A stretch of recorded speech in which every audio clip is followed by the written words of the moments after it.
आंदोलन की एक बड़ी शुरुआत इस रामलीला मैदान से हुई थी और उसके बाद क्या हुआ ये सब लोग जानते हैं। लंबा इतिहास रहा इस रामलीला मैदान का। 19वीं शताब्दी से रामलीला मंचन और राजनीतिक हलचल के लिए रामलीला मैदान जाना जाता रहा। कहा जाता है कि 1876 तक जब जब दशहरे पे जुलूस निकलता था वो चांदनी चौक पुरानी दिल्ली से होते हुए रामलीला मैदान के गेट पर आके रामलीला का मंचन और दशहरा किया जाता था। बताया जाता है कि 1990 के दशक में कई बड़ी क्रांतियों की शुरुआत रामलीला मैदान में हुई। जब ब्रिटिश साम्राज्य था तो 1883 में अंग्रेजों को एक बड़ी जगह की जरूरत थी और उस समय इस रामलीला मैदान को ब्रिटिश सैनिकों के लिए एक विश्राम गृह की तरह इस्तेमाल हुआ। और भारत की आजादी के बाद बहुत बड़ी बड़ी क्रांतियों के लिए यह रामलीला मैदान जाना जाता रहा है। साथियों, रामलीला मैदान के विषय में कई और दिलचस्प बातें मैं आपको बीच बीच में बताता रहूंगा। कार्यक्रम की शुरुआत आज हम कर रहे हैं यहां से। बहुत सारे लोग अभी बाहर सड़क पर हैं, अंदर आना चाहते हैं। जो साथी व्यवस्था देख रहे हैं उनको मैं कहना चाहता हूं, लोगों को थोड़ा जल्दी अंदर व्यवस्थित कीजिए। लोग बाहर धूप में खड़े हैं, उनका ध्यान रखिए। जोरदार तालियों से मैं स्वागत करूंगा दिल्ली के कैबिनेट मंत्री और दिल्ली के संयोजक गोपाल राय जी का कि वो आपके बीच में आए और अपनी बात रखें। गोपाल राय जी।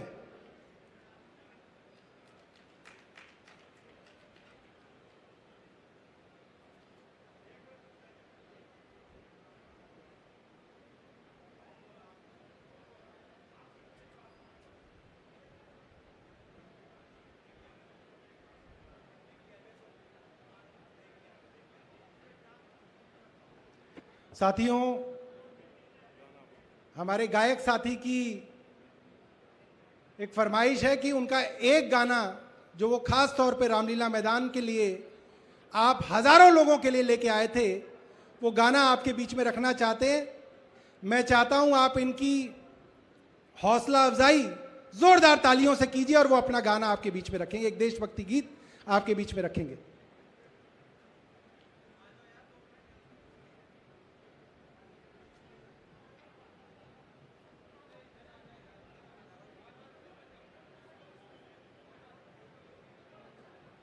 हेलो, देख लो यार, देख लो यार।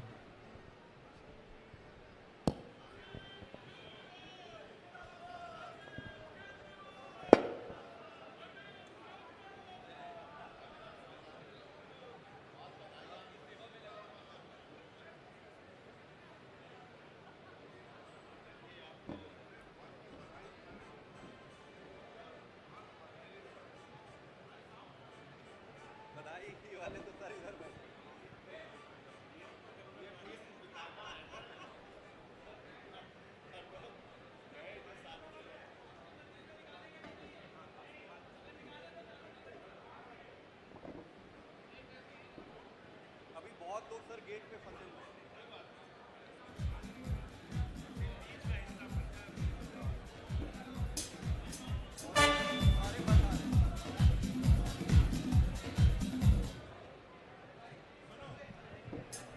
एक गाना करके एक गाने के बाद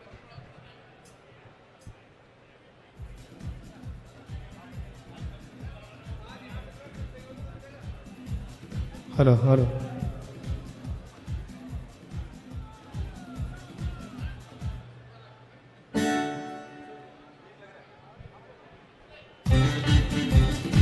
भाई पहले तो हाथ उठा लो, सारे उठाओ हाथ। सभी ने एक बार कहना है, भारत माता की, भारत माता की। सुनो गौर से दुनिया वालों, बुरी नजर ना हम पे डालो। सुनो गौर से दुनिया वालों, बुरी नजर ना हम पे डालो। चाहे जितना जोर लगा लो, सबसे आगे होंगे हिंदुस्तानी, हिंदुस्तानी। सुनो गौर से दुनिया वालों, बुरी नजर ना हम पे डालो। चाहे जितना जोर लगा लो, सबसे आगे होंगे हिंदुस्तानी, हिंदुस्तानी। हमने कहा है तुम भी कहो, हमने कहा है जो तुम भी कहो। सुनो गौर से दुनिया वालों, बुरी नजर ना हम पे डालो। चाहे जितना जोर लगा लो, सबसे आगे होंगे हिंदुस्तानी, हिंदुस्तानी। हमने कहा है तुम भी सुनो, हमने कहा है जो तुम भी कहो। आओ हम मिलजुल के बोले अब तो यारा, अपना जहां है सबसे प्यारा। आओ हम मिलजुल के बोले अब तो यारा, अपना जहां है सबसे प्यारा। हमने कहा है जो तुम भी कहो, हमने कहा है जो तुम भी कहो। वो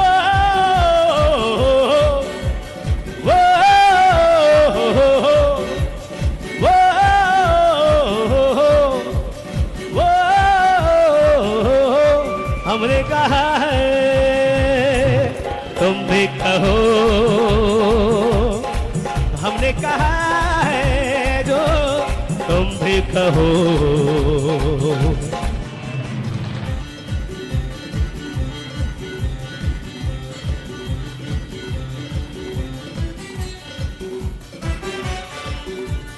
जलते शरारे हैं, पानी के धारे हैं, हम काटे कटते नहीं।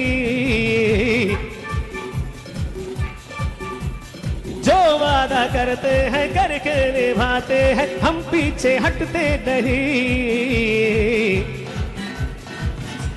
भाई ऐसे मजा नहीं आ रहा, जरा दोनों हाथ सीधे करो और क्लैपिंग करो साथ में। 1 2 3 4। जलते शरारे हैं, पानी के धारे हैं, हम काटे कटते नहीं। है जो वादा करते हैं करके निभाते हैं, हम पीछे हटते नहीं। है वक्त है, उम्र है, जोश है और जान है, ना झुके ना मिटे देश तो अब निशान है। वक्त है, उम्र है, जोश है और जान है, ना झुके ना मिटे देश तो अपनी शान है। हमने कहा है तुम भी कहो, हमने कहा है जो तुम भी कहो। वो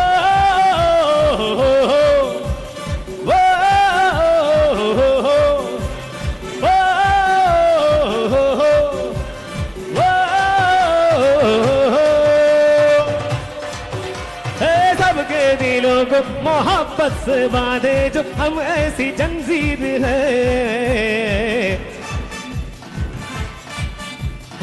ऊंचे उड़ाने हैं, ऊंचे इरादे हैं, हम कल की तस्वीर है।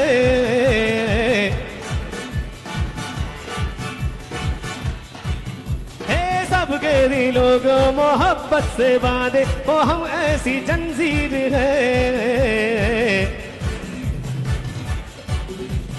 जो वादा करते हैं करके निभाते हैं, हम ऐसी तस्वीर है। वक्त है, उम्र है, जोश है और जान है, ना झुके ना मिटे देश तो अब निशान है।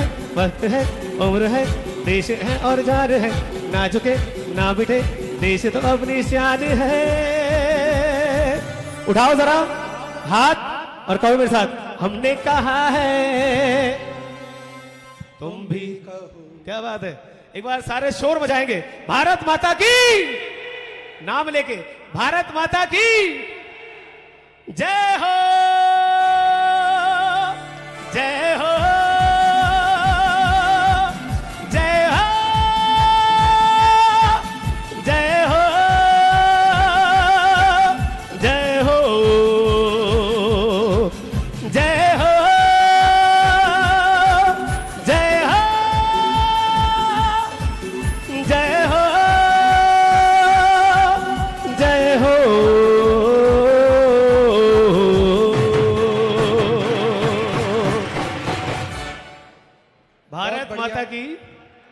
बढ़िया।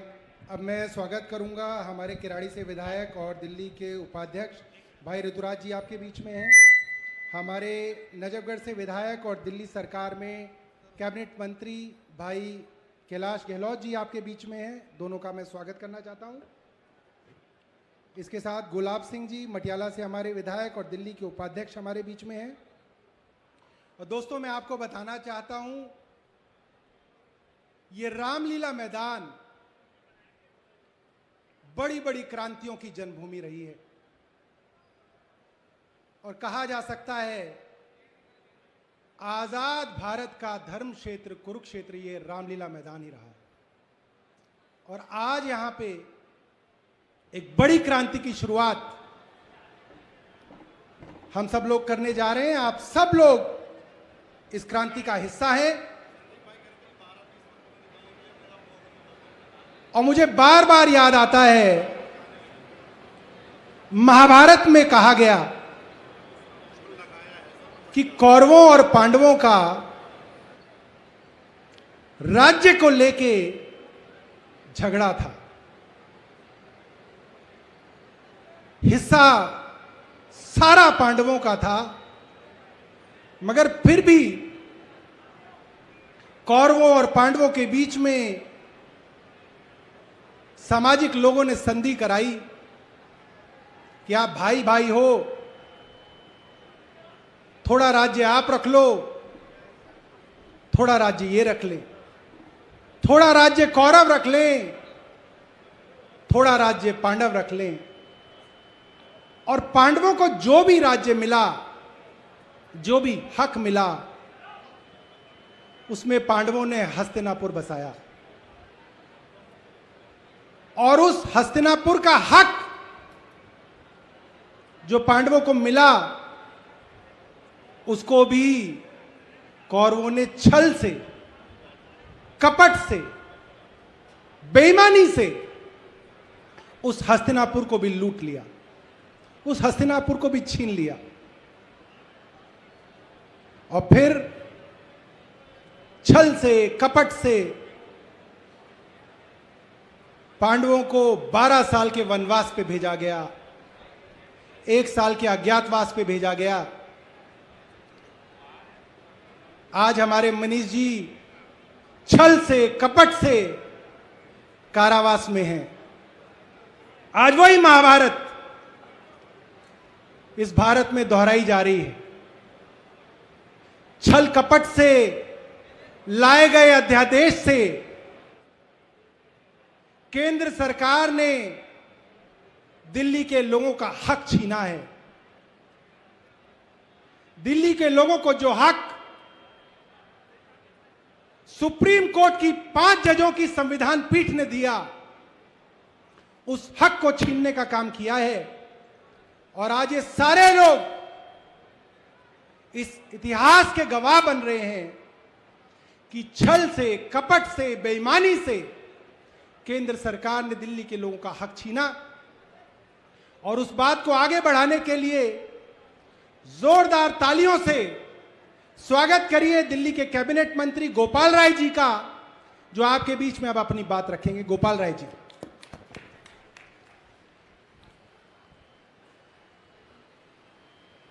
गर्मी बहुत है, लेकिन जिस तरह से दिल्ली के हकों पर, दिल्ली के लोगों के अधिकार पर सरेआम डकैती डालने की अध्यादेश के माध्यम से कोशिश हो रही है, अपने अंदर के आक्रोश, अपने अंदर के गुस्सा को इतना बढ़ाओ कि बाहर की गर्मी आपके गर्मी से ठंडी पड़ जाए। इतनी आक्रोश और इतनी गुस्से की जरूरत है इस लड़ाई को लड़ने के लिए। आज के इस महारैली में अरविंद केजरीवाल के आह्वान पर जितने मां भारती के बेटे बेटियां बैठे हैं, खड़े हैं, चारों तरफ, आगे पीछे, एक बार मैं चाहूंगा कि मां भारती के सम्मान में दोनों हाथ, हम सारे लोग जितने बेटे बेटियां हैं, सबका हाथ ऊपर उठना चाहिए। आजू बाजू चारों तरफ जितने मां भारती के बेटे बेटियां हैं, आगे पीछे जितने लोगों तक आवाज जा रही है और जिनके पास हाथ है, दोनों हाथ उठा करके मुट्ठियां बांधो और पूरी ताकत से बोलेंगे, भारत माता की, भारत माता की। इनकलाब, इनकलाब, वंदे, वंदे। काला अध्यादेश वापस लो, काला अध्यादेश वापस लो। अरे मोदी जी की गुंडागर्दी, अरे मोदी जी की तानाशाही, अरे लोकतंत्र में हिटलर शाही। साथियों, आप सबको यह बात पता है, दिल्ली हमारे देश की राजधानी है। पूरा देश, पूरे देश के अंदर जब भी कोई संकट पैदा होता है तो पूरा देश दिल्ली की तरफ देखता है। लेकिन दिल्ली के अंदर आज केंद्र सरकार ने सुप्रीम कोर्ट के 5 सदस्यीय संविधान पीठ के फैसले का अवमानना करते हुए, सुप्रीम कोर्ट के फैसले का अपमान करते हुए, सुप्रीम कोर्ट के फैसले का निरादर करते हुए, चोर दरवाजे से रात के अंधेरे में सत्ता के दम पर, तानाशाही के दम पर अध्यादेश, काला अध्यादेश दिल्ली के ऊपर थोप दिया। आज पूरी दिल्ली छतरपुर से लेकर के नरेला तक, विश्वास नगर से लेकर के उत्तम नगर तक, दिल्ली के चारों कोनों से उत्तर, दक्षिण, पूर्व, पश्चिम, आज इस तपती धूप में दिल्ली के बेटे बेटियां आज रामलीला मैदान में यही बात कहने आए हैं कि दिल्ली वाले, अगर भारतीय जनता पार्टी और देश के प्रधानमंत्री माननीय नरेंद्र मोदी के नाक के नीचे अगर 3-3 बार अरविंद केजरीवाल को मुख्यमंत्री बनाना जानते हैं तो इस काले अध्यादेश को वापस कराना भी जानते हैं। लड़ करके इस अध्यादेश को वापस कराएंगे।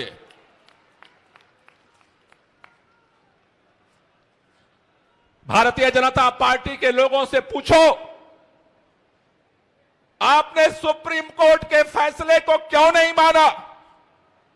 टेलीविजन चैनल पर आप देखते होंगे, हर चैनल पर भाजपा का प्रवक्ता बैठता है, बोलता है आम आदमी पार्टी वाले संविधान को नहीं मानते, आम आदमी पार्टी वालों को सर्वोच्च न्यायालय में भरोसा नहीं है, आम आदमी पार्टी वालों को कानून में भरोसा नहीं है।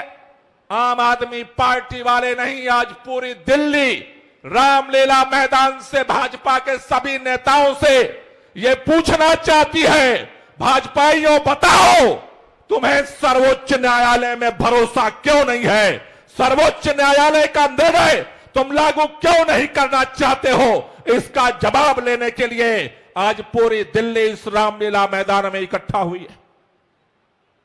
भाजपा के नेता कहते हैं हमने ऑर्डिनेंस इसलिए लागू किया कि देश की राजधानी है दिल्ली। भाजपाइयों, तुम्हारे ऑर्डिनेंस आने से देश की राजधानी दिल्ली नहीं बने।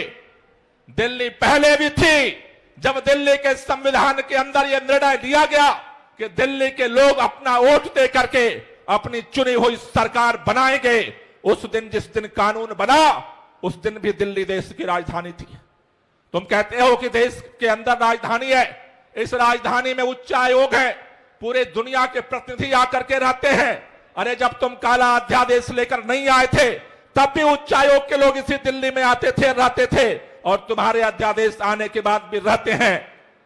भारतीय जनता पार्टी के नेता बहाने ढूंढ रहे हैं। एक भी नेता को इस बात का जवाब नहीं है। उनसे पूछो कि सुप्रीम कोर्ट का फैसला क्यों नहीं मानते? बोले आम आदमी पार्टी ने भ्रष्टाचार कर दिया। उनसे पूछो सुप्रीम कोर्ट का फैसला क्यों नहीं मानते? बोले ये हो गया। उनसे पूछो सुप्रीम कोर्ट का फैसला क्यों नहीं मानते? कहते हैं वो हो गया। उनसे पूछो सुप्रीम कोर्ट का फैसला क्यों नहीं मानते, उनके पास कोई जवाब नहीं है। हमारे देश के प्रधानमंत्री कहते हैं भारत मदर ऑफ डेमोक्रेसी है। उस दिन संसद भवन के उद्घाटन के अवसर पर भी बोल रहे थे कि भारत मदर ऑफ डेमोक्रेसी है, लेकिन अफसोस के साथ हमें कहना पड़ रहा है जो भारत मदर ऑफ डेमोक्रेसी है, माननीय प्रधानमंत्री जी, आप अपने अहंकार में मर्डर ऑफ डेमोक्रेसी को आप साबित कर रहे हो। सरेआम चौराहे पर दिन दहाड़े लोकतंत्र की हत्या पर आप उतारू हो। ये इस देश को बर्दाश्त नहीं है। ये देश का संविधान, ये देश का लोकतंत्र, देश की संस्थाएं किसी पार्टी की बदौलत नहीं पैदा हुई हैं। आज इस देश के अंदर लाखों लोगों ने अपने प्राणों को न्यौछावर करके इस देश की आजादी के लिए अपना सब कुछ जान पर लगाया था। उस लंबी आजादी की लड़ाई के बाद इस देश को संविधान मिला, इस देश को लोकतंत्र मिला। इस देश के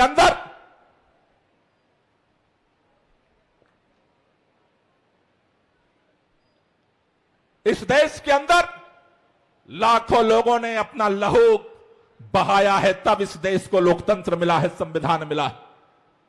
इस देश के अंदर ये दिल्ली वही दिल्ली है जब 1857 की जंग आजादी में हंसते हंसते लाखों लोगों ने अपनी कुर्बानियां दी थी। जिस समय बहादुर शाह जफर लड़ रहे थे इस देश के लिए, उनको नहीं पता था कि एक दिन ऐसा भी आएगा जब उसी लोकतंत्र की हत्या की जाएगी सरेआम देश के प्रधानमंत्री के द्वारा। उनको यह बात नहीं पता थी कि एक दिन ऐसा आएगा। नाना साहब जब लड़ रहे थे, झांसी की रानी लड़ रही थी, तात्या टोपे लड़ रहे थे, बेगम हजरत महल लड़ रही थी, तो उन्हें नहीं पता था कि हमारी कुर्बानियों के बाद इस देश के अंदर आजाद हिंदुस्तान में एक दिन ऐसा आएगा जब लोकतंत्र का सरेआम, जिसके ऊपर संविधान और लोकतंत्र के संरक्षण संवर्धन की जिम्मेदारी है, वही देश का प्रधानमंत्री सरेआम लोकतंत्र की हत्या करेगा। मैं आपसे एक ही बात कहना चाहता हूं साथियों, आज पूरे दिल्ली यहां पर खड़ी है, पूरे दिल्ली के बेटे बेटियां खड़ी हैं। भारतीय जनता पार्टी को सत्ता का अहंकार हो गया है। भारतीय जनता पार्टी ने कहा लोकसभा चुनाव में 7 सीट दिल्ली वाले जिताते हैं, उससे हमारी सरकार बनने बिगड़ने पर कोई फर्क नहीं पड़ने वाला। इसलिए सत्ता के अहंकार में काले ऑर्डिनेंस के माध्यम से भारतीय जनता पार्टी ने दिल्ली के मतदाताओं का, दिल्ली के लोगों के वोट की कीमत 0 कर दी है। मैं आपसे एक ही बात कहना चाहता हूं, कई हमारे मित्र कह रहे थे रामलीला मैदान में जो ये लाखों लोग इकट्ठा हो रहे हैं उससे क्या फर्क पड़ेगा। एक ही हम संकल्प लेकर के यहां से जाएंगे, हर कोने से, हर गली से, हर मोहल्ले से, हर जाति धर्म प्रांत क्षेत्र के लोग यहां मौजूद है। अगर भारतीय जनता पार्टी को अहंकार है कि हम दिल्ली वालों के वोट की कीमत 0 कर देंगे, तो एक संकल्प लेकर के जाओ। अगर अध्यादेश वापस नहीं होता है तो लोकसभा चुनाव में भाजपा को भी दिल्ली में हम 0 कर देंगे। यह संकल्प लेकर के हमें यहां से जाना है।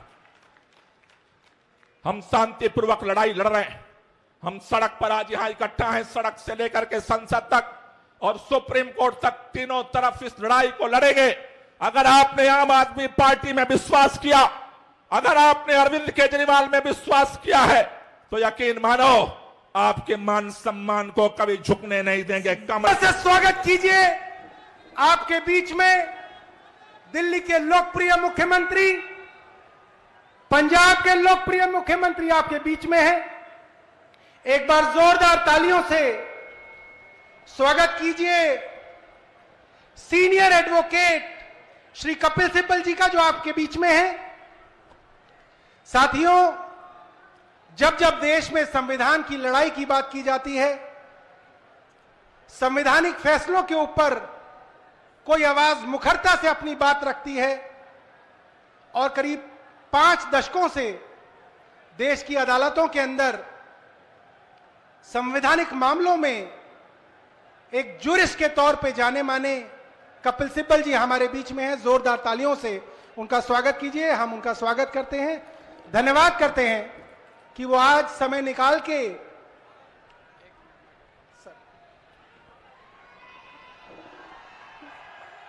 बस 1 मिनट, मैं कपिल सिब्बल साहब का बहुत बहुत शुक्रिया अदा करता हूं। हमने उनको इनवाइट किया, हमारे इनविटेशन पे वो स्पेशली आज जिस मकसद के लिए हम लोग इकट्ठे हुए हैं, जो केंद्र सरकार ने दिल्ली के लोगों का अधिकार छीनने के लिए अध्यादेश जारी किया है, सुप्रीम कोर्ट के आदेश को उन्होंने खारिज कर दिया, उसको समझाने के लिए और क्या वो सही है गलत है, मैंने स्पेशली कपिल सिब्बल साहब को आमंत्रित किया था। मैं तहे दिल से उनका शुक्रिया अदा करता हूं, उन्होंने हमारा इनविटेशन स्वीकार किया। मैं पूरे मान और सम्मान के साथ कपिल सिब्बल साहब को इनवाइट करना चाहता हूं। अरविंद जी अभी लास्ट में बोलेंगे, तो आप सब लोग ध्यान से सुने। मेरे भाई और दिल्ली के मुख्यमंत्री अरविंद केजरीवाल जी, पंजाब के मुख्यमंत्री भगवंत सिंह मान जी, मंच पे बैठे हुए दिल्ली सरकार के मंत्री, मंच पे बैठे हुए आम आदमी पार्टी के वरिष्ठ नेतागण, भाइयों और बहनों, मुझे याद है 2014 से पहले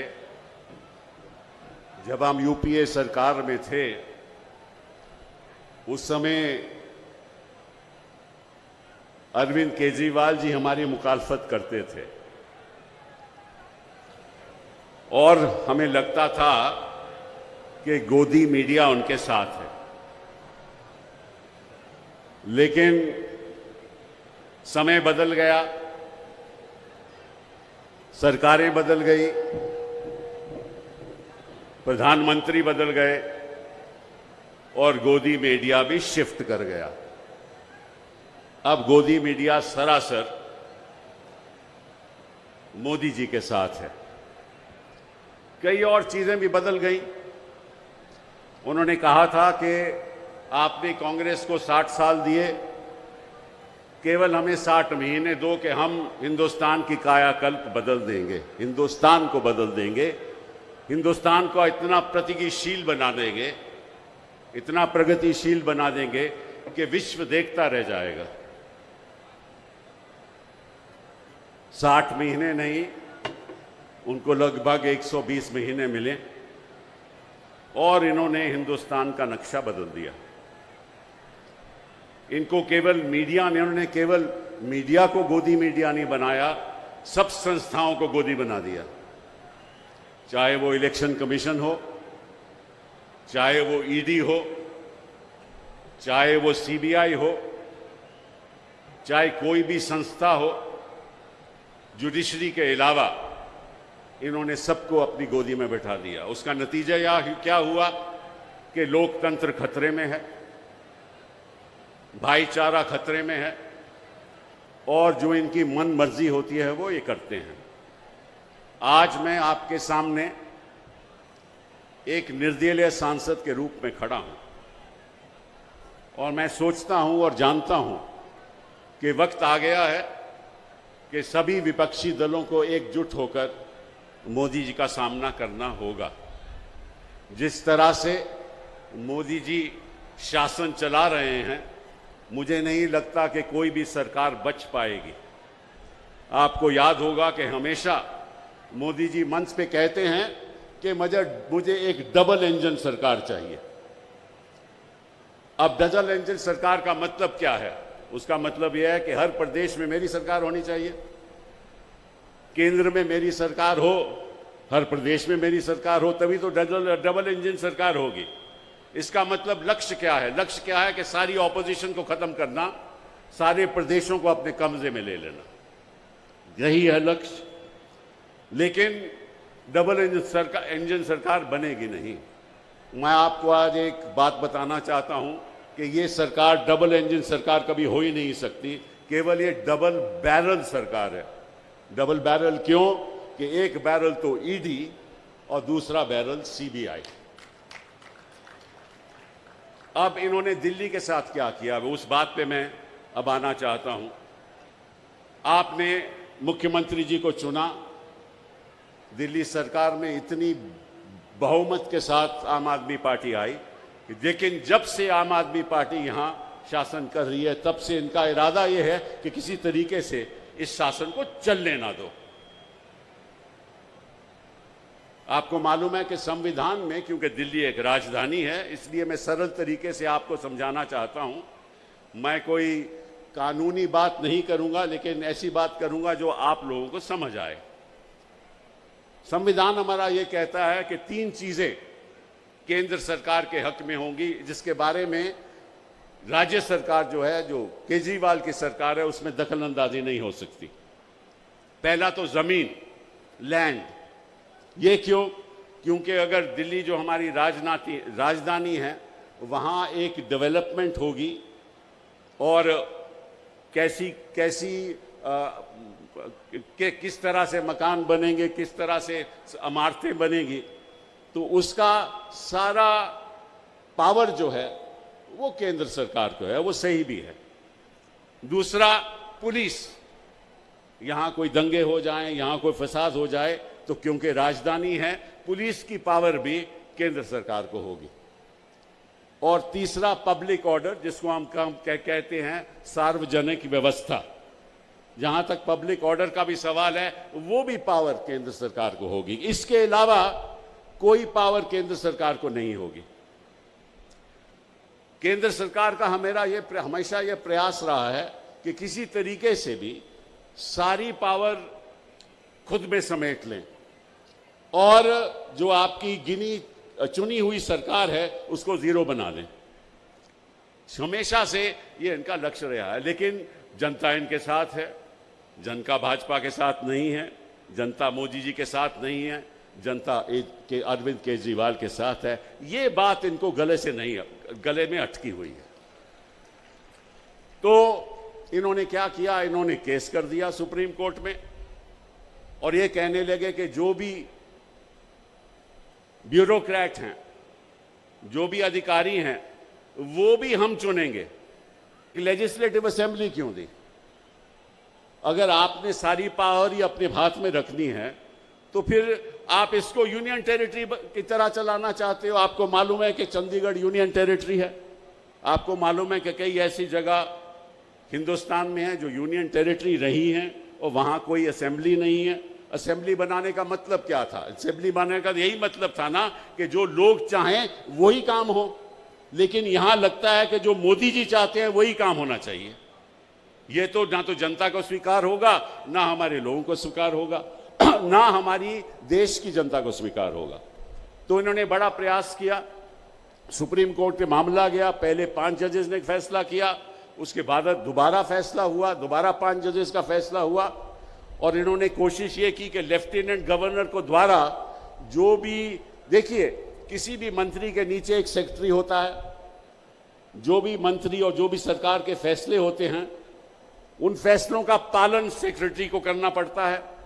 लेकिन इन्होंने ये तय कर लिया कि सेक्रेटरी भी हम बनाएंगे और जो हम कहेंगे वो सेक्रेटरी करेगा, लेकिन मंत्री का कहना नहीं मानेगा। इन्होंने ये कोर्ट के सामने रखा। कोर्ट ने कहा ये असंवैधानिक है, ये गलत है, क्योंकि फिर इलेक्टेड गवर्नमेंट का, लेजिस्लेटिव असेंबली का, मंत्रिमंडल का फायदा ही क्या है? अगर सारी चीजें आप ही ने करनी है तो फिर आपने चुनाव क्यों कराया? तो सुप्रीम कोर्ट ने यह फैसला दिया कि जहां तक अधिकारियों का सवाल है, जहां तक सेक्रेटरी होम का सवाल है, प्रिंसिपल सेक्रेटरी का सवाल है, सेक्रेटरी टू डिपार्टमेंट का सवाल है, वो सेक्रेटरी, सुप्रीम कोर्ट ने कहा केवल रिस्पॉन्सिबिलिटी उनकी मंत्रिमंडल को होगी। मतलब कि जो मंत्रिमंडल कहेगा, जो मंत्री कहेगा, उसका पालन उनको करना पड़ेगा। यह फैसला हो गया। ये 11 मई 2023 को यह फैसला सुप्रीम कोर्ट ने सुनाया। और फिर इन्होंने क्या किया? इन्होंने 19 मई को एक अध्यादेश जारी कर दिया। उस अध्यादेश के अंतर्गत इन्होंने कहा कि चाहे जो सुप्रीम कोर्ट ने कहा हो, जो सुप्रीम को कहा हो, हम जो national capital territory of Delhi का जो एक्ट है 1991 का, उसमें संशोधन करते हैं और उसके अंतर्गत हम एक कमेटी का गठन बनाते हैं। एक कमेटी में कौन होगा? एक तो मुख्यमंत्री जी चेयरमैन होंगे, उसके साथ प्रिंसिपल सेक्रेटरी होम होंगे और उसके साथ चीफ सेक्रेटरी होंगे, और साथ में कानून में यह कह दिया कि जो फैसले होंगे अगर आम सहमति से नहीं होते तो मेजॉरिटी से फैसले होंगे, और अगर मेजॉरिटी से फैसले होंगे तो दो तो वहां ब्यूरोक्रेट हैं, एक प्रिंसिपल होम सेक्रेटरी और एक चीफ सेक्रेटरी। वो किसके ब्यूरोक्रेट हैं? वो केंद्र सरकार के ब्यूरोक्रेट हैं। तो इसका मतलब क्या हुआ कि दो लोग जो इस कमेटी में शामिल हैं, उनका फैसला चुनी हुई सरकार के खिलाफ भी हो सकता है। मतलब कि आप मुख्यमंत्री जी की तौहीन कर रहे हो।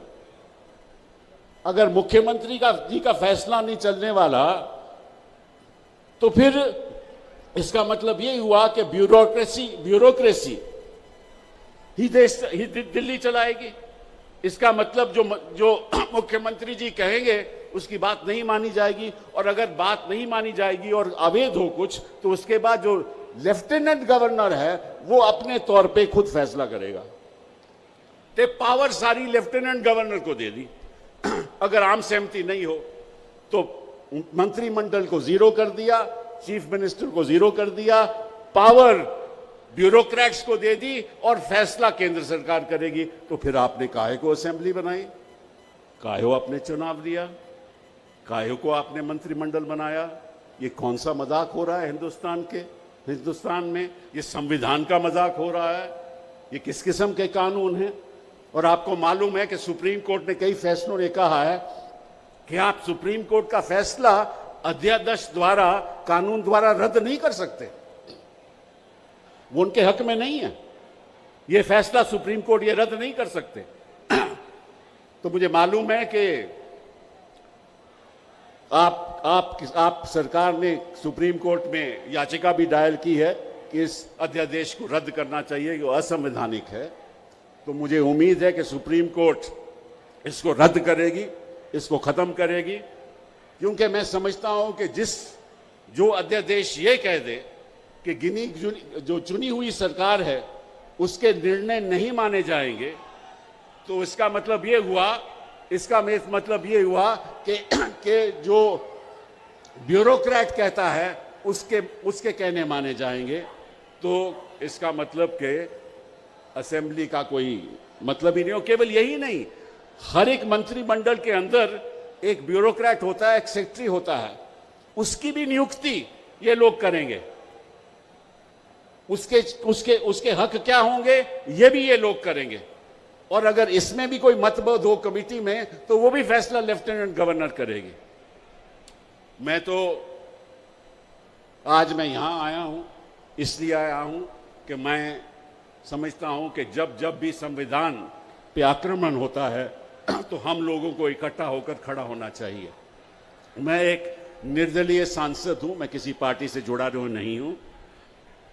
अखिलेश जी की वजह से उन्होंने मुझे निर्दलीय रूप में यहां पार्लियामेंट में भेजा है, और मेरा मकसद ये रहेगा कि आने वाले दिनों में हर प्रदेश में जाकर मैं ये बात कहूंगा कि वक्त आ गया है कि हम सबको एकजुट होकर मोदी जी के खिलाफ लड़ाई लड़नी चाहिए।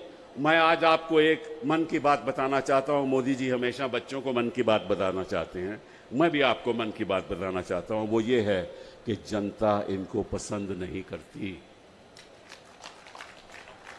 जनता इनको नहीं चाहती।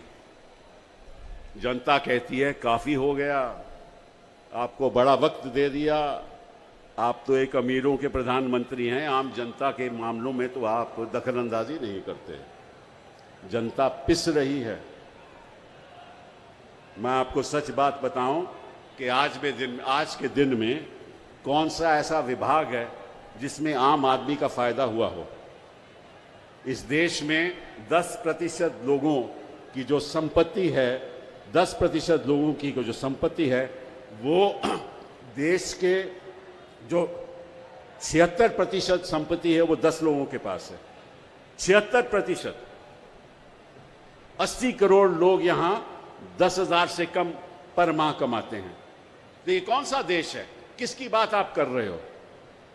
हम इंसाफ चाहते हैं और इसलिए मैंने कुछ ही दिनों पहले, कुछ ही महीनों पहले एक निर्णय किया था कि हम एक वेबसाइट चलाएंगे जिसका नाम होगा इंसाफ के सिपाही। मैं चाहता हूं कि अरविंद केजरीवाल जी, अब आप कार्यकर्ता को बताइए कि सब इस वेबसाइट में शामिल हों, अपना नाम से शामिल हों, कहाँ रहते हैं वो शामिल करें, डिटेल शामिल करें, ताकि हिंदुस्तान के ये इंसाफ के सिपाही बने। ये बहुत ज़रूरी है क्योंकि ये लड़ाई इंसाफ की लड़ाई है। जिस तरह से बेइंसाफ़ी हो रही है हमारे देश में, उसको हमें एकजुट होकर लड़ना है। बहुत वक्त ले लिया मैंने आपका, मैं आभारी हूँ केजरीवाल जी का कि उन्होंने मुझे ये मौका दिया। मैं चाहता था कि आपके सामने आकर मैं ये तो बता दूं कि आप लोग, हम लोग, सारे विपक्ष के लोग इकट्ठा होकर एक मंच 2024 में मोदी जी को हरा कर रहेंगे। बहुत बहुत धन्यवाद, शुक्रिया। धन्यवाद कपिल जी। साथियों, जैसा कि कपिल सिब्बल जी बता रहे थे कि जब अफसरों के ऊपर सरकार का कंट्रोल नहीं होगा तो कुछ अफसर मनमानी करेंगे। और मैं 2 उदाहरण आपको बताना चाहता हूं, जो 2 मनमानियां मेरे सामने आई। पिछले वर्ष दशहरे के आसपास महीनों तक दिल्ली के बुजुर्गों को उनकी पेंशन नहीं दी गई। दशहरा आया, दिवाली आई, दिल्ली के बुजुर्ग बिना पेंशन के घर में बैठे रहे, महीनों तक बैंकों के चक्कर काटते रहे। और जब जांच करी तो पता चला कुछ अफसरों ने षड्यंत्र के तहत बुजुर्गों की पेंशनें रोक दी। उसी तरीके से मोहल्ला क्लिनिक की जो टेस्ट हुआ करते थे, एमसीडी चुनाव से एन पहले उन टेस्टों को रोक दिया गया, गरीबों को परेशान किया गया। सरकारी अस्पतालों में जो पर्ची बनाई जाती थी, बिना किसी कारण उन पर्ची बनाने वालों को नौकरी से निकाल दिया गया कि गरीब आदमी अस्पताल में आएगा, जब पर्ची ही नहीं बनेगी तो अरविंद केजरीवाल जी को कोसेगा। तो मैं आप हजारों लोगों को यह बताना चाहता हूं कि ऐसा वक्त बार बार आएगा जब इन अफसरों के जरिए, कुछ चुनिंदा अफसरों के जरिए गरीब लोगों को परेशान करने की कोशिश की जाएगी। मन में सवाल तो आएगा कि सरकार अरविंद केजरीवाल की है, ये गरीबों को परेशान कौन कर रहा है? आप मान लेना केंद्र सरकार के इशारे पे कुछ अफसर आप लोगों के खिलाफ षड्यंत्र कर रहे हैं और आज की ये लड़ाई अरविंद केजरीवाल उस षड्यंत्र के खिलाफ कर रहे हैं और आपके लिए लड़ाई लड़ रहे हैं। मैं बुलाना चाहूंगा संजय सिंह जी को, आपके बीच में आए और अपनी बात रखें।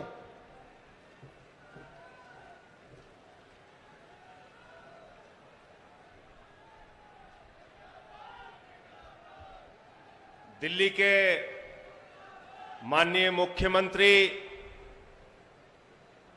भ्रष्टाचार विरोधी आंदोलन के अर्जुन और लोकतंत्र की इस लड़ाई में, इस काले अध्यादेश के खिलाफ आज जितनी बड़ी संख्या में आप लोग उपस्थित हैं, ये बताने के लिए काफी है कि अरविंद केजरीवाल ये लड़ाई जीतने जा रहे हैं। अरविंद केजरीवाल को ये लड़ाई आप लोगों के दम पे इसमें जीत हासिल होगी। आदरणीय अरविंद केजरीवाल जी पंजाब के मुख्यमंत्री भाई भगवंत मान जी, संविधान के ज्ञाता और जिन्होंने बहुत ही अच्छे ढंग से अपने विचार आपके सामने रखे, राज्यसभा के सांसद कपिल सिब्बल जी, दिल्ली के प्रदेश अध्यक्ष भाई गोपाल राय जी, हमारे मंच पर आसीन तमाम सम्मानित हमारे साथियों, दोस्तों, आज एक काला अध्यादेश लाकर नरेंद्र मोदी जी की सरकार सुप्रीम कोर्ट के 5 जजों के फैसले को बदलना चाहती है। माननीय सर्वोच्च न्यायालय के 5 जजों के फैसले को बदलना चाहती है। दिल्ली के 2 करोड़ लोगों का अधिकार छीनना चाहती है। इस काले अध्यादेश के माध्यम से लोकतंत्र को खत्म करना चाहती है, दिल्ली की सत्ता को खत्म करना चाहती है। तो मैं आज इस रामलीला के मैदान से नरेंद्र मोदी जी से कहना चाहता हूं, तुम अगर दिल्ली की सरकार को बदलना चाहते हो, दिल्ली के संविधान को बदलना चाहते हो, तो दिल्ली और देश की जनता केजरीवाल के साथ मिलकर तुम्हारी सत्ता को बदलने का काम करेगी, तुम्हारी सत्ता को बदलने का। तानाशाही की पराकाष्ठा है, अत्याचार की पराकाष्ठा है। आज दिल्ली में केजरीवाल को किस जुर्म की सजा मिल रही है? यह कि वो अच्छे शिक्षा देने का काम कर रहे हैं, यह कि वो मासूम बच्चों के लिए अच्छे स्कूल बनवा रहे हैं, यह कि बिजली फ्री दे रहे हैं। केजरीवाल को सजा इस बात की मिल रही है कि वो मोहल्ला क्लिनिक बना रहे हैं, बुजुर्गों को तीर्थ यात्रा दे रहे हैं, माताओं बहनों के लिए बस की फ्री यात्रा दे रहे हैं। देश में पहली ऐसी सरकार बनाई जब अमेरिका के राष्ट्रपति ट्रंप की पत्नी हिंदुस्तान आती है तो कहती है हमें केजरीवाल और मनीष सिसोदिया का स्कूल देखना है। 75 साल में यह काम करके केजरीवाल ने दिखाया। आज इस बात की सजा इनको मिल रही है। 49 विधायकों को हमारे पकड़ के जेल में डाल दिया।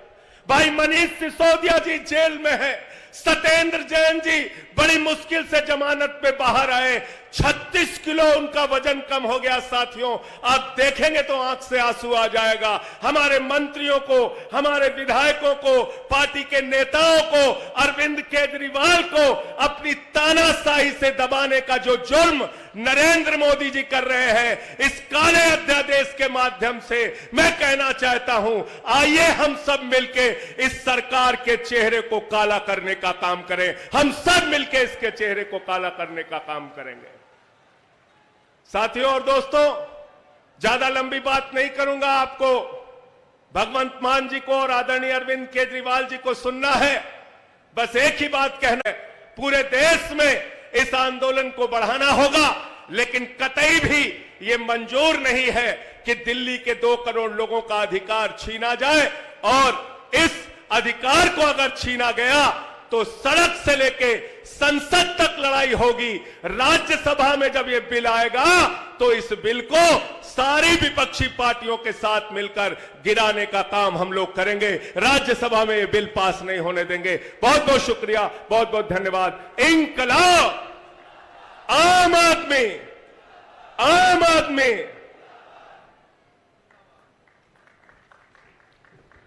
मैं अब स्वागत करूंगा इस रामलीला मैदान में, जो आम आदमी पार्टी की जन्मभूमि है, पंजाब के हर दिल अजीज लोकप्रिय मुख्यमंत्री सरदार भगवंत मान जी आके अपनी बात रखें। जोरदार तालियों से स्वागत कीजिए सरदार भगवंत मान जी का। बहुत बहुत धन्यवाद, बहुत बहुत शुक्रिया। मंच पर आसीन आम आदमी पार्टी के नेशनल कन्वीनर और देश की राजनीति को नई दशा और दिशा देने वाले माननीय अरविंद केजरीवाल जी, संविधान के बहुत ही जानकार और बहुत बड़े बड़े केस यहां पर संविधान संकट में होता था उनको जीतने वाले माननीय कपिल सिब्बल जी, आम आदमी पार्टी के मंत्रीगण, एमएलए साहबान, राज्यसभा के एमपी साहबान और इस रामलीला मैदान में आए हुए आम आदमी पार्टी की रीढ़ की हड्डी, बुजुर्ग, नौजवान, माएं, बहनें, सबको मेरी तरफ से नमस्कार, सत श्री अकाल। आज ये कोई शक्ति प्रदर्शन नहीं है। आज सिर्फ हमने जनता तक ये बात पहुंचानी है कि कैसे आपके अधिकारों को छीना जा रहा है। आप धूप में, आप धुंध में, ठंड में, गर्मी में खड़े होकर पोलिंग बूथ पर लाइन में लगकर वोट डालते हो कि ये मेरा पसंदीदा नेता है, मैं इसको अपने हल्के से विधानसभा भेजूंगा तो अच्छे कानून बन के आएंगे, मेरे इलाके का काम होगा। लेकिन मोदी साहब, ये भाजपा वाले ये चाहते ही नहीं है इनके बिना किसी और की गवर्नमेंट बन जाए। अगर चुनाव से भाजपा की गवर्नमेंट किसी राज्य में नहीं बनती तो ये उपचुनाव से बना लेते हैं। उसके 25 खरीद लो, 30 खरीद लो, फिर दोबारा उपचुनाव करवा लो, बाई इलेक्शन करवा लो, फिर कह दो राज्यपाल को सुबह 4 बजे जगा लो, जी ओथ सेरेमनी है, एक बार मुख्यमंत्री को ओथ दिलवा दो, बाकी बाद में देख लेंगे। ये चल रहा है। बीजेपी, भारतीय जुगाड़ू पार्टी, ये जुगाड़ करते रहते हैं कोई ना कोई। तो उसी तरह से दिल्ली में सरकार है, आप लोगों ने वोट डाले, मुख्यमंत्री अरविंद केजरीवाल जी हैं, तो अगर वो काम ही नहीं कर पाएंगे, अगर वो अफसरों को ऑर्डर नहीं दे पाएंगे, अगर वो किसी भ्रष्ट अफसर की बदली नहीं कर पाएंगे, उनको सस्पेंड नहीं कर पाएंगे, तो सिस्टम कैसे चलेगा? तो सिस्टम कैसे चलेगा? ये कहते हैं नहीं, हमारा ही बस अधिकार होगा। ये अकेला दिल्ली की 2 करोड़ जनता का सवाल नहीं है, देश की 140 करोड़ जनता का सवाल है। दिल्ली में हर प्रदेश का आदमी रहता है, यहां कर्नाटक से लोग भी रहते हैं, बंगाल से भी रहते हैं, पंजाबी भी रहते हैं, यूपी से भी रहते हैं, उत्तराखंड से, पूरे देश से दिल्ली में लोग बसते हैं। दिल्ली देश का दिल है। तो इनकी ये हिम्मत कि ये सुप्रीम कोर्ट का फैसला पलट दें कि नहीं जी अरविंद केजरीवाल की चलने नहीं देंगे। अब ये दरियाओं को रोका नहीं जा सकता मोदी जी, दरिया अपना रास्ता खुद बनाते हैं, हुकूमत वो करते हैं।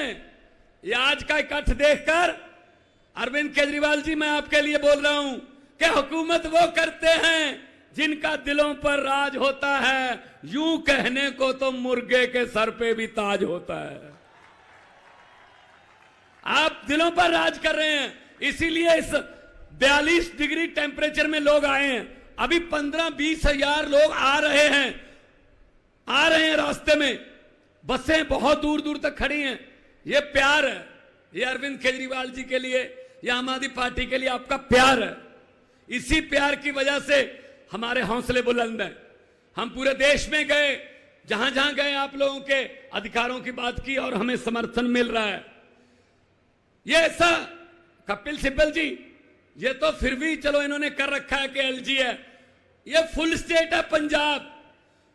हमारा राज्यपाल हमें बजट सेशन बुलाने की इजाजत नहीं दे रहा था, हमें सुप्रीम कोर्ट आना पड़ा, जी बजट सेशन बुलाने दो।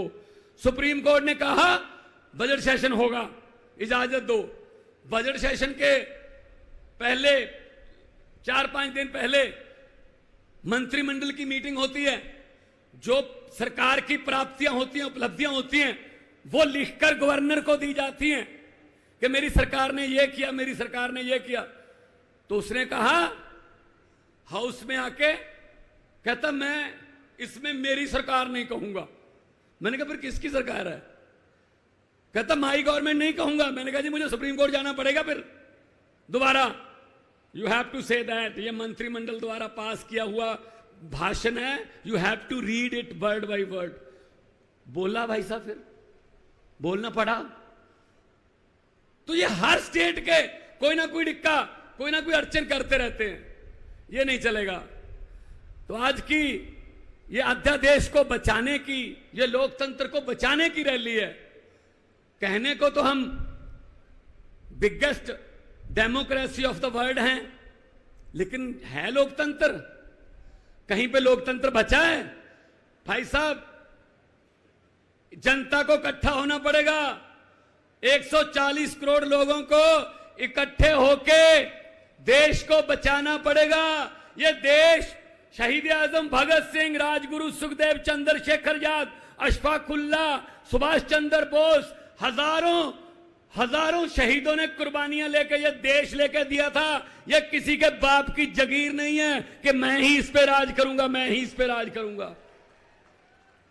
ये देश 140 करोड़ लोगों के पुरखों ने लेके दिया है, बुजुर्गों ने लेके दिया तसीहे झेल के। ये अपने आप को मालिक समझने लगे हैं, ये अपने आप को समझते हैं हम ही राज करेंगे। अगर 140 करोड़ जनता समय पे, बस समय क्या रह गया भाई साहब, 1 साल रह गया। अगर 140 करोड़ जनता ये तय कर ले कि हमने देश को बचाना है तो देश बच जाएगा। वरना ये मीडिया वाले खड़े हैं, दिखाना है दिखा दो, वरना चलो आने का शुक्रिया, चलो ये कैमरे लेके तो आ गए, चलो चलाना ना चलाना तो इनके बॉसेस का काम है, कम से कम हमारी तरफ मुंह तो कर रखे कैमरों के। ये इतने अहंकारी हो गए हैं बीजेपी वाले, अगर ये 2024 में जीत गए, ये संविधान बदल देंगे, उसके बाद इलेक्शन नहीं होंगे देश में, प्रधानमंत्री जी हमारे नरेंद्र पुतिन बन जाएंगे, नरेंद्र मोदी की जगह।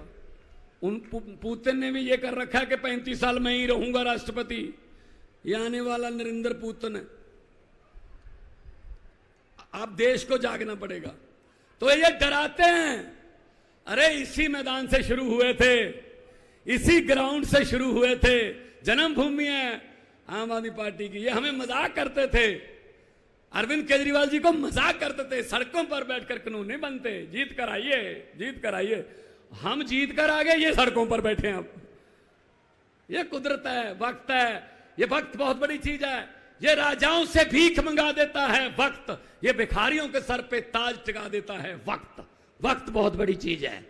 ये हमें जेल में डालकर तोड़ना चाहते हैं, हमारी टीम तोड़ना चाहते हैं। इनको मैं यही कहूंगा कि हम वो पत्ते नहीं जो शाख से टूटकर गिर जाएंगे, हम वो पत्ते नहीं जो शाख से टूटकर गिर जाएंगे। आंधियों को बोलो अपनी औकात में रहें। बहुत बहुत धन्यवाद। दोनों हाथ ऊपर करके 2 नारे लगा दो, इनकलाब। थोड़ा सा आवाज इतनी हो कि वहां तक पहुंच जाए। ये लेफ्ट में ही है उनका, सबका घर उधरी है। थोड़ा सा ऐसा उनको लगे, उनके घरों की शीशे हिले कि कुछ हो रहा है रामलीला ग्राउंड में। बताने की जरूरत ना पड़े कि कितना कटता, आवाज ही बता दे, इनकलाब, इनकलाब, भारत माता की, बोले सो निहाल। बहुत बहुत धन्यवाद, आपने इज्जत मान से सुना, सत्कार दिया। खुश रहो, आबाद रहो, जिंदाबाद रहो। बहुत बहुत धन्यवाद। बहुत बहुत धन्यवाद सरदार भगतवंत मान जी। साथियों, जितने भी लोग मेरे सामने बैठे हैं, अपनी जगह पे बैठे रहिए।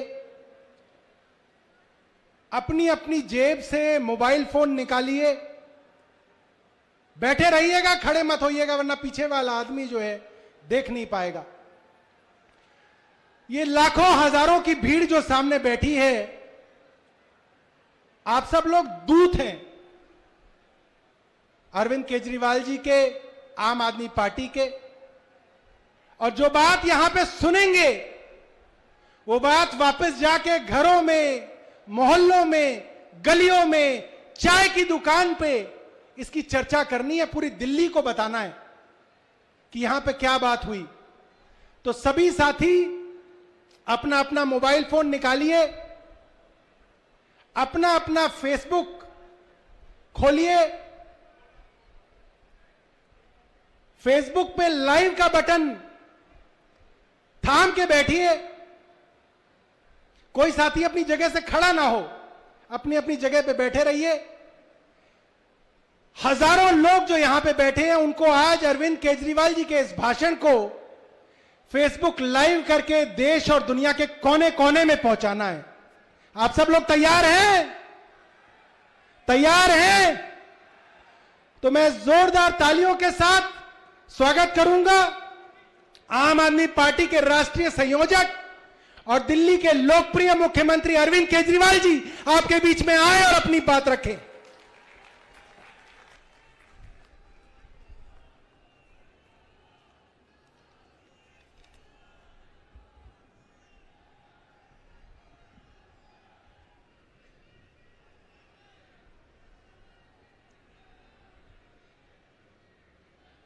एक बार सब लोग मिलके पूरे दिल से भारत माता का जयकारा लगाएंगे। भारत माता की, भारत माता की, इनकलाब, इनकलाब, वंदे वंदे। आज इतनी भारी संख्या में दिल्ली के कोने कोने से आए हुए मेरे प्यारे भाइयों, बहनों, माताओं, बुजुर्गों, बच्चों, आप सब लोगों को मेरा नमस्कार, सबको मेरा प्रणाम। मैं देख रहा हूं जहां तक नजर जा रही है पीछे कम से कम 1 लाख लोगों के, यहां पे 1 लाख लोग मौजूद हैं। और मैं अभी आ रहा था, कम से कम 20-25 हजार लोग सड़कों पे इस वक्त रामलीला मैदान की तरफ बढ़ रहे हैं। इतनी भारी संख्या में आज लोग यहां आए हैं। अपनी बात शुरू करने के पहले आपसे पूछना चाहता हूं, आप में से कौन कौन मुझे प्यार करते हैं? जरा हाथ खड़े करके बताओ कौन कौन प्यार करता है। आपका बहुत बहुत शुक्रिया इस प्यार, इस मोहब्बत के लिए। लेकिन अब जो जो लोग मेरे से प्यार करते हैं, सबसे पहले एक बात आपसे मांगना चाहता हूं। जैसा अभी सौरभ भारद्वाज जी ने कहा, सब लोग अपने अपने मोबाइल फोन निकाल लो। अभी हम देख रहे हैं यहां पे कम से कम 40-50 वीडियो कैमरा, टीवी वालों के कैमरा मौजूद हैं। अब इस मैदान में 1 लाख कैमरे चालू हो जाएंगे, 1 लाख कैमरे। सब लोग अपना अपना फोन निकालो, फोन पे वीडियो रिकॉर्डिंग चालू करो, अपनी अपनी फेसबुक चालू करो और फेसबुक लाइव कर दो। इस रामलीला मैदान से अब एक साथ 1 लाख टीवी कैमरे लाइव चालू होंगे, 1 लाख टीवी कैमरे लाइव चालू होंगे। मैं सबसे पहले कपिल सिब्बल साहब का बहुत बहुत शुक्रिया अदा करता हूं, हमारे इनविटेशन पे आज वो आए। कई साल के बाद आज हम लोग रामलीला मैदान में इकट्ठे हुए हैं। आज से 12 साल पहले, 12 साल पहले इसी रामलीला मैदान में इकट्ठे हुए थे हम लोग भ्रष्टाचार के खिलाफ। इस मंच को मैं नमन करता हूं, यह बहुत पवित्र मंच है। आज से 12 साल पहले भ्रष्टाचार के खिलाफ इकट्ठे हुए थे। आज इसी मंच से एक अहंकारी तानाशाह को इस देश से हटाने के लिए फिर से इकट्ठे हुए हैं। दोस्तों, तानाशाही को खत्म करने के लिए फिर से इकट्ठे हुए हैं। और जैसे उस वक्त भ्रष्टाचार के खिलाफ आंदोलन हमारा सफल हुआ था, आज इसी मंच से जो आंदोलन शुरू हो रहा है, हमारे देश के अंदर जो तानाशाही लाई जा रही है उसे खत्म करने का जो आंदोलन शुरू हो रहा है, जनतंत्र को खत्म करने का जो आंदोलन शुरू हो रहा है, संविधान को बचाने का जो आंदोलन आज शुरू हो रहा है, बहुत जल्दी इस आंदोलन को भी सफलता मिलेगी। सुप्रीम कोर्ट ने दिल्ली के लोगों के हक में फैसला दिया। 8 साल तक दिल्ली के लोगों ने लड़ाई लड़ी सुप्रीम कोर्ट के अंदर। सुप्रीम कोर्ट में हमारे वकील अभिषेक मनु सिंघवी साहब ने दिल्ली के लोगों की तरफ से लड़ाई लड़ी। सबसे पहले मैं आज इस मंच से सिंघवी साहब का भी दिल्ली के लोगों की तरफ से शुक्रिया अदा करता हूं, जिन्होंने दिल्ली के लोगों को उनका हक दिलाया। दोस्तों, 11 मई, आज 11 जून है, आज से 1 महीने पहले 11 मई को देश की सर्वोच्च अदालत, सबसे बड़ी अदालत सुप्रीम कोर्ट की भी कॉन्स्टिट्यूशन बेंच, उसने आदेश पारित किया दिल्ली के लोगों के हक में। और उसके 8 दिन के बाद, 1 हफ्ते के बाद 19 मई को देश के प्रधानमंत्री ने सुप्रीम कोर्ट के आदेश को खारिज कर दिया। दोस्तों, देश की सबसे बड़ी अदालत के फैसले को प्रधानमंत्री ने खारिज कर दिया। प्रधानमंत्री कहते हैं मैं सुप्रीम कोर्ट को नहीं मानता। देश के प्रधानमंत्री कहते हैं मैं सुप्रीम कोर्ट को नहीं मानता। 75 साल के भारत के इतिहास में पहली बार एक प्रधानमंत्री आया है जो कहता है मैं सुप्रीम कोर्ट को नहीं मानता। पूरे देश के लोग स्तब्ध हैं। पूरे देश के लोगों को यकीन नहीं हो रहा। इतना अहंकारी प्रधानमंत्री को इतना अहंकार। प्रधानमंत्री कहता है मैं सुप्रीम कोर्ट को नहीं मानता। देश के गली गली में चर्चा हो रही है, घर घर में चर्चा हो रही है। ये मोदी जी को क्या हो गया? इतना अहंकार हो गया इनको, इतना अहंकार हो गया इनको। दोस्तों, देश के अंदर अब जनतंत्र खत्म हो रहा है। इसी को तानाशाही कहते हैं। जब देश का प्रधानमंत्री कहता है मैं सुप्रीम कोर्ट को नहीं मानता, इसी को तानाशाही कहते हैं, इसी को हिटलर शाही कहते हैं, जनतंत्र खत्म होना कहते हैं। मैं बताना चाहता हूं आखिर इस सुप्रीम कोर्ट के आदेश में ऐसा क्या है। सुप्रीम कोर्ट ने ऐसा क्या कह दिया कि प्रधानमंत्री जी कह रहे हैं कि मैं सुप्रीम कोर्ट के आदेश को नहीं मानता। सुप्रीम कोर्ट ने अपने आदेश में बोला कि भारत एक जनतंत्र है, भारत में जनता सुप्रीम है, जनता अपनी सरकार चुनती है, उस सरकार को जनता के काम करने का पूरा अधिकार होना चाहिए। दिल्ली में भी लोग सरकार चुनते हैं, दिल्ली की सरकार को भी, जिस भी सरकार को दिल्ली के लोग चुनते हैं, चाहे इस पार्टी की सरकार हो चाहे उस पार्टी की सरकार हो, सुप्रीम कोर्ट ने कहा कि जो भी सरकार दिल्ली के लोग चुनते हैं, जनता सुप्रीम है, दिल्ली की जनता सुप्रीम है, उस सरकार को काम करने का अधिकार होना चाहिए। मैं आपसे पूछना चाहता हूं, क्या सुप्रीम कोर्ट ने गलत बोला? क्या प्रधानमंत्री को सुप्रीम कोर्ट का आदेश मानना चाहिए? मोदी जी कहते हैं मैं सुप्रीम कोर्ट का आदेश नहीं मानता। मोदी जी ने अध्यादेश पारित कर दिया और सुप्रीम कोर्ट के आदेश को खारिज कर दिया। मोदी जी का अध्यादेश क्या कहता है?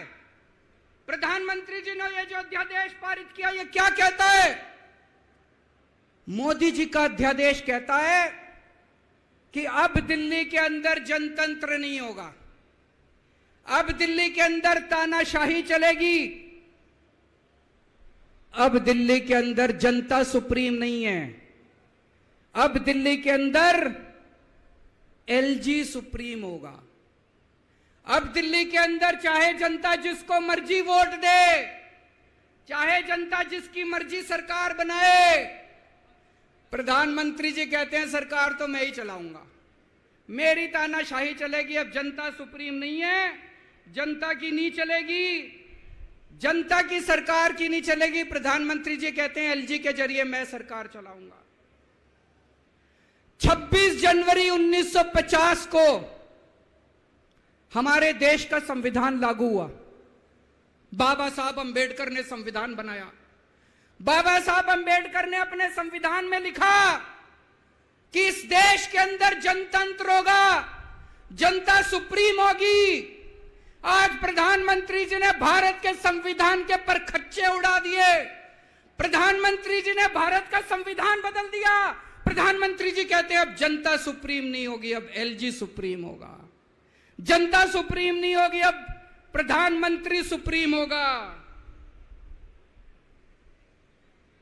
प्रधानमंत्री जी कहते हैं अब दिल्ली की जनता की वोट की कोई कीमत नहीं होगी। यह तो सरासर अपमान है दिल्ली के लोगों का। प्रधानमंत्री जी कहते हैं दिल्ली की जनता जिसको मर्जी वोट दे, उस वोट की कोई कीमत नहीं है। दोस्तों, ये बीजेपी वाले रोज मेरा अपमान करते हैं, मेरे को गालियां देते हैं, गंदी गंदी गालियां देते हैं। मेरे को अपने मान और अपमान की कोई चिंता नहीं है, मैं कोई परवाह नहीं करता, मैं इनको वापस गाली नहीं देता, मेरे को गाली गलौज नहीं करनी आती, मेरे संस्कार नहीं सिखाते। मैं 24 घंटे अपने काम में व्यस्त रहता हूं, मेरे को काम से मतलब है।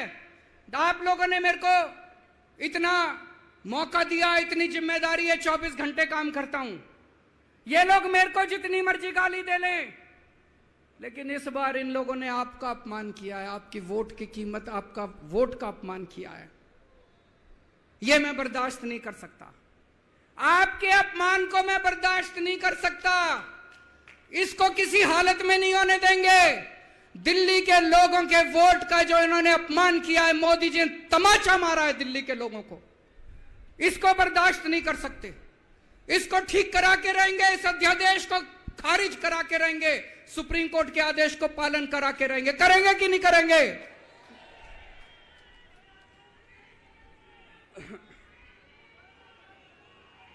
मैं पूरे देश में घूम रहा हूं, हर राज्य के अंदर गया मैं। पिछले दिनों पूरे देश के अंदर घूम रहा हूं, सारी पार्टियों के नेताओं से मिला। मैं आपको दिल्ली के लोगों को बताना चाहता हूं, देश के सारे लोग आपके साथ हैं। आप ये मत समझना आप अकेले हो, 140 करोड़ लोग आपके साथ हैं। वेस्ट बंगाल के लोग आपके साथ हैं, तमिलनाडु के लोग आपके साथ हैं, केरला के लोग आपके साथ हैं, महाराष्ट्र के लोग आपके साथ हैं, बिहार के लोग आपके साथ हैं, उत्तर प्रदेश के लोग आपके साथ हैं, मध्य प्रदेश के लोग आपके साथ हैं। 140 करोड़ लोग मिलके इस अध्यादेश का विरोध करेंगे, जनतंत्र को बचाएंगे दोस्तों। और मैं पूरे देश के लोगों को बोलना चाहता हूं, यह मत सोचना कि यह केवल दिल्ली वालों के साथ हुआ है। मुझे अंदर से पता चला यह मोदी जी का पहला वार है। ऐसा ही अध्यादेश, जो अध्यादेश आज दिल्ली में पारित किया गया, जिस अध्यादेश के जरिए दिल्ली वालों की ताकत खत्म कर दी गई, इस अध्यादेश के जरिए, जिस अध्यादेश के जरिए दिल्ली के अंदर आज तानाशाही लागू की जा रही है, कल यही अध्यादेश राजस्थान के लिए लाया जाएगा, कल यही अध्यादेश पंजाब के लिए लाया जाएगा, कल यही अध्यादेश मध्य प्रदेश के लिए लाया जाएगा, कल यही अध्यादेश महाराष्ट्र के लिए लाया जाएगा। इसे अभी रोकना पड़ेगा, सबको मिलकर अभी रोकना पड़ेगा दोस्तों।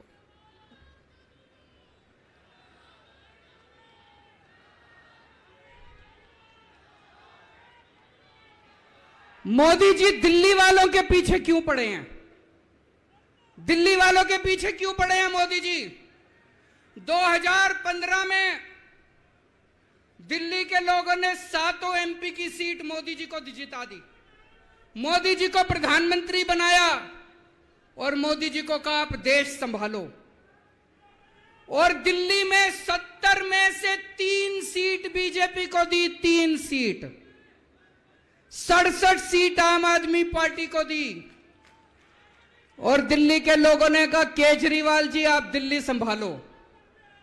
बीजेपी को 3 सीट देने का क्या मतलब? दिल्ली के लोगों ने अपनी आंखें लाल करके मोदी जी की तरफ देखा और बोला आप देश संभालो, खबरदार दिल्ली की तरफ आंख उठा के देखी तो। बोला कि नहीं बोला? 2020 में फिर से दिल्ली के लोगों ने 7 एमपी की सीट मोदी जी को दी, बोले आप देश संभालो। आम आदमी पार्टी को 70 में से 62 सीट दी, बोले केजरीवाल जी आप दिल्ली संभालो। फिर से दिल्ली के लोगों ने आंखें लाल करके मोदी जी को कहा आप देश संभालो, दिल्ली की तरफ आंख उठा के मत देखना। लेकिन प्रधानमंत्री जी से देश तो संभल नहीं रहा, देश का तो बेड़ा गर्क कर दिया। रोज उठते हैं और दिल्ली वालों के काम रोक देते हैं, रोज उठते हैं और दिल्ली वालों के काम। मैं स्कूल बनवाता हूं, मोदी जी कहते हैं मैं तेरे स्कूल नहीं बनने दूंगा। मैं अस्पताल बनवाता हूं, मोदी जी कहते हैं तेरे अस्पताल नहीं बनने दूंगा, मैं मोहल्ला क्लिनिक बनाता हूं। मेरे मोहल्ला क्लिनिक तोड़वा दिए मोदी जी ने। पिछले साल प्रधानमंत्री जी ने दिल्ली के अस्पतालों में दवाइयां बंद करा दी। मैं सीसीटीवी कैमरे लगवाता हूं, प्रधानमंत्री जी एलजी को कह के सीसीटीवी कैमरे नहीं लगने देते। पिछले साल मोहल्ला क्लिनिक के अंदर इन्होंने गरीबों के टेस्ट बंद करवा दिए। दोस्तों, मैंने दिल्ली के लोगों के लिए योगा क्लासेस शुरू की, प्रधानमंत्री जी ने योगा क्लासेस बंद करवा दी। प्रधानमंत्री जी से मैं कहना चाहता हूं, आप देश संभालो ना, आपसे देश तो संभल नहीं रहा। देश का बेड़ा गर्क कर दिया आपने।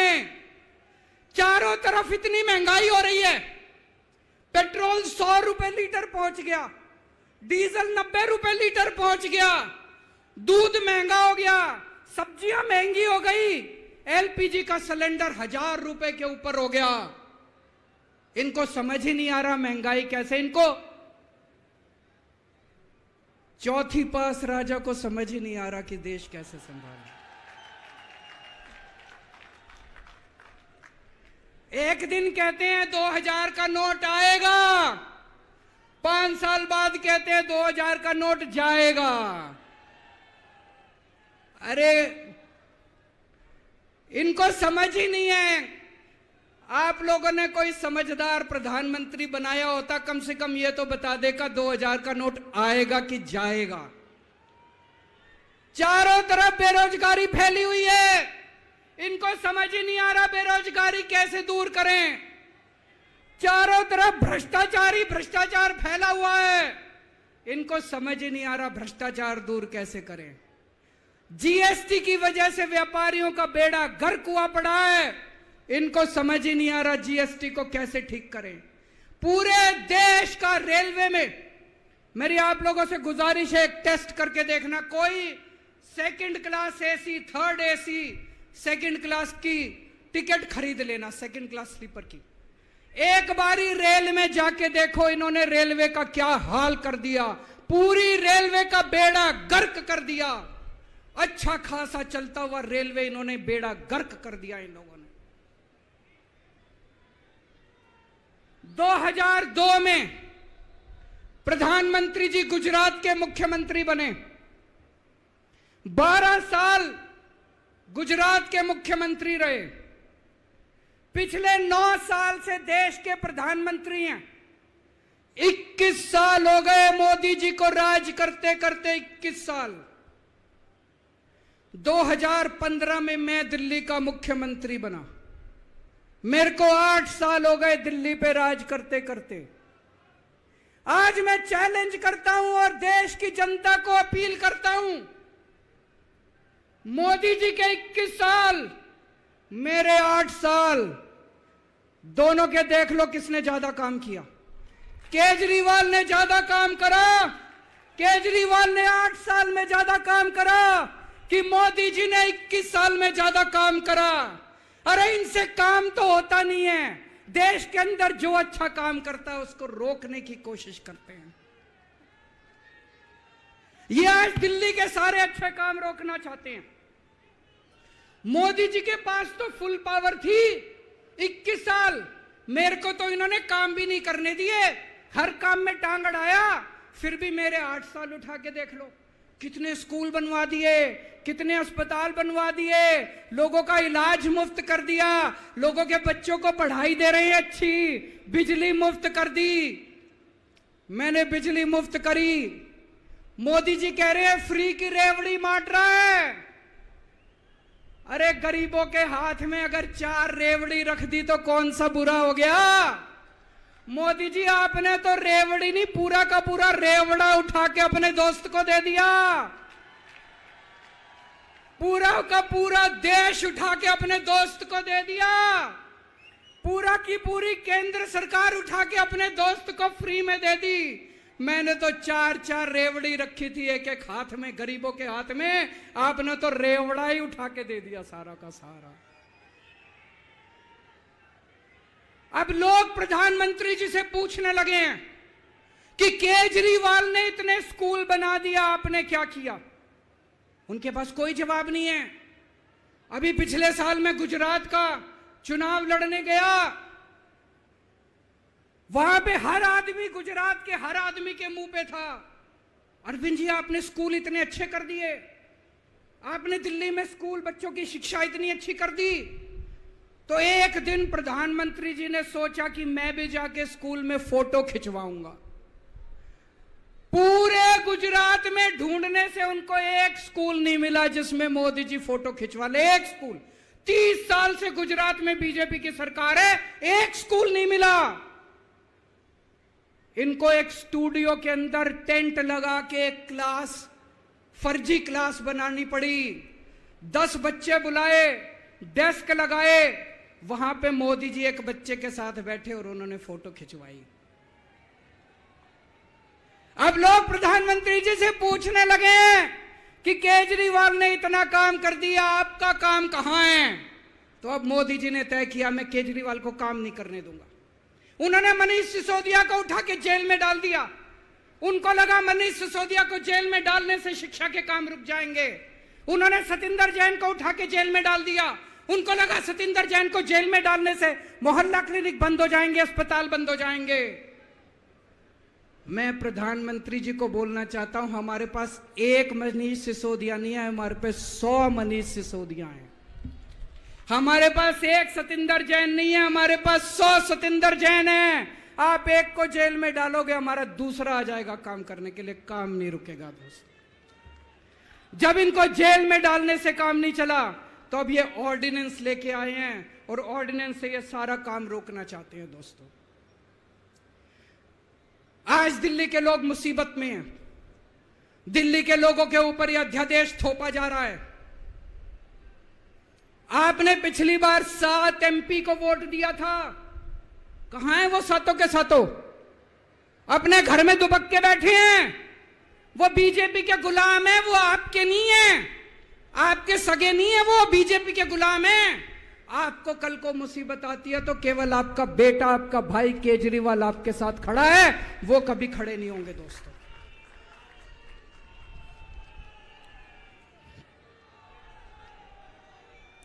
और अंत में मैं आपको एक कहानी सुनाना चाहता हूं। चौथी पास राजा, किस किसने सुनी है ये कहानी? इस कहानी का महात्म्य है कि इस कहानी को जितनी बार सुनोगे, जितनी बार सुनाओगे, उतनी भगवान की कृपा आपके परिवार के ऊपर बरसेगी। इस कहानी का जितना प्रचार प्रसार करोगे, उतना देश की तरक्की होगी, उतना समाज की तरक्की होगी।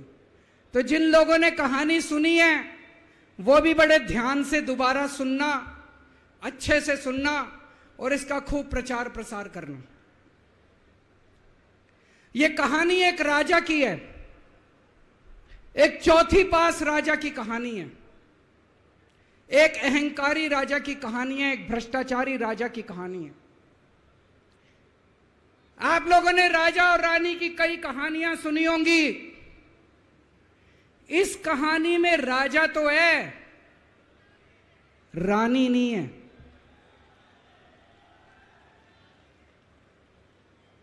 तो एक महान देश था, कई हजार साल पुराना देश।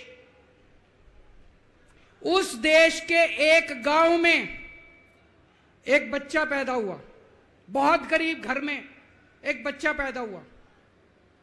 तो जैसे गांव के अंदर बच्चा पैदा होने पे ज्योतिषी आते हैं, ज्योतिषी आके बच्चे का भविष्य बताते हैं, ऐसे गांव का ज्योतिषी आया, उसने बच्चे की कुंडली देखी और बच्चे की मां को बोला कि माई, तेरा बेटा बड़ा होके बहुत बड़ा सम्राट बनेगा।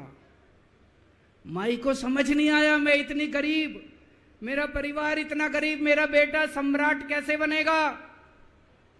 खैर, बच्चा धीरे धीरे बड़ा होने लगा। गांव के सरकारी स्कूल में उसका एडमिशन करा दिया।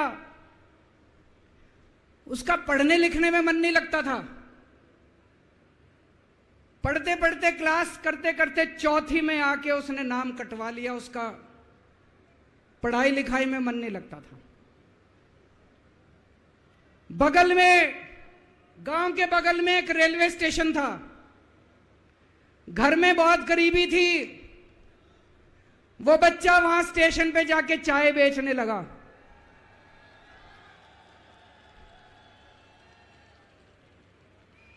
चाय बेच के अपना गुजारा करता था। वो भाषण बहुत अच्छा देता था, बचपन से ही बड़ा अच्छा भाषण देता था। गांव के लड़कों को इकट्ठा कर लेता और भाषण देना चालू करता। धीरे धीरे आसपास के गांव में फैल गया कि यह बच्चा भाषण बड़े अच्छे देता है। आसपास के लड़के भी इकट्ठे हो गए और जो मर्जी टॉपिक हो भाषण देना चालू कर देता था और रुकता ही नहीं था, घंटों घंटों तक भाषण देता रहता था। बच्चा बड़ा हुआ। ज्योतिषी ने कहा था बड़ा होके बच्चा उस महान देश का सम्राट बन गया। लेकिन राजा तो अनपढ़ था, उसे तो कुछ आता नहीं था। अफसर आते उस अनपढ़ राजा से जहां मर्जी साइन करा लेते, जहां मर्जी जो मर्जी साइन करा लेते। वो राजा अनपढ़ था, उसे लगता था मैं अगर अफसरों से पूछूंगा तो मेरी कमजोरी सबके सामने प्रकट हो जाएगी। अफसरों को लगेगा मेरे को कुछ आता नहीं है। अफसर जो मर्जी लेके आते थे वहां साइन कर देता था। वो धीरे धीरे पूरे देश के अंदर फैल गया कि राजा अनपढ़ है, राजा अनपढ़ है। राजा को बड़ा बुरा लगने लगा। तो राजा ने कहीं से एक फर्जी डिग्री का जुगाड़ कर लिया। एक फर्जी डिग्री का जुगाड़ कर लिया, एमए की डिग्री का। और राजा बोला मैं एमए हूं। पर सच्चाई तो पूरे देश को पता थी, राजा तो अनपढ़ था। धीरे धीरे राजा अहंकारी भी होता गया। अहंकारी राजा और ऊपर से अनपढ़। जो मर्जी उस राजा के पास जाता और राजा से कुछ भी पास करा के ले आता। एक बार कुछ लोग गए, राजा को बोले जी नोटबंदी कर दो। नोटबंदी करने से भ्रष्टाचार खत्म हो जाएगा, आतंकवाद खत्म हो जाएगा। राजा को कुछ समझ नहीं आया। राजा की खूब चमची मारी उन्होंने। राजा ने एक दिन शाम को टीवी पे आके 8 बजे नोटबंदी कर दी। पूरे देश का बेड़ा गर्क हो गया दोस्तों। लंबी लंबी बैंकों के सामने लाइनें लग गई। कई लोग मर गए, दुकानें बंद हो गई, रोजगार बंद हो गए, बड़ी बड़ी इंडस्ट्री बंद हो गई। पूरे देश का बेड़ा गर्क हो गया। फिर एक दिन कोई आके बोला जी 2000 का नोट ले आओ। राजा 2000 का नोट ले आया। 4 साल बाद कुछ लोग आके बोले जी 2000 का नोट बंद कर दो। राजा ने 2000 का नोट बंद कर दिया। राजा को अकल तो थी नहीं, बेवकूफ था, अनपढ़ था। कभी 2000 का नोट चालू करता था, कभी 2000 का नोट बंद करता था।